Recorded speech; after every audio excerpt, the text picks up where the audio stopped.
Stephen King. Stephen King is a New York Times best-selling novelist who made his name in the horror and fantasy genres with books like Carrie, The Shining and It. Much of his work has been adapted for film and TV. During the 1990s and into the 21st century, King continued to be one of the world's most prolific and well-known writers. Life journey. Stephen Edwin King was born on September 21, 1947, in Portland, Maine. His parents, Donald and Nellie Ruth Pillsbury King, split up when he was very young. King and his brother David divided their time between Indiana and Connecticut for several years. King later moved back to Maine with his mother and brother. There he graduated from Lisbon Falls High School in 1966. While in school, King published his first short story, which appeared in Startling Mystery Stories. King took a job in a laundry and continued to write stories in his spare time until late 1971, when he began working as an English educator at Hampton Academy. It was that year that he also married fellow writer Tabitha Spruce. In 1973, King sold his first novel, Carrie, the tale of a tormented teen who gets revenge on her peers. The book became a massive success after it was published the following year, allowing him to devote himself to writing full-time. Although many of King's works were made into film or TV adaptations, Cujo and Firestarter were released for the big screen in 1983 and '84, respectively.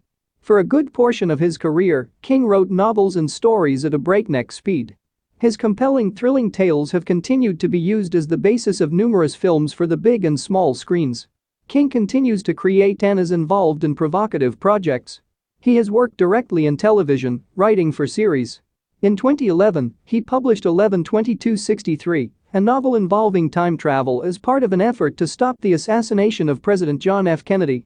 King was an alcoholic. He knew he had a problem, but he didn't stop drinking. He started doing cocaine, using it while he was writing. It wasn't until the late 80s when Tabitha threatened to leave him and the family staged a dramatic intervention that King cleaned up his act. Together, he and Tabitha run the Stephen and Tabitha King Foundation. Libraries and colleges, especially the University of Maine and the Bangor Public Library, have benefited from the King's philanthropy. King received the National Book Foundation's Medal for Distinguished Contribution to American Letters in 2003 and the National Medal of Arts in 2015. Lessons from Stephen King's life. Do what you love. What if you do something that you don't love? King's advice is to move to something else. If there's no joy in it, it's just no good. It's best to go on to some other area where the fun quotient is higher. Practice, practice, practice. Hard practice is a must for being successful. If you don't enjoy the journey, it's unlikely that you will pay the price for success. Joy is a significant factor that makes the difference between those who make it and those who don't. Be serious. Only if you are serious about what you do can you expect to achieve meaningful results.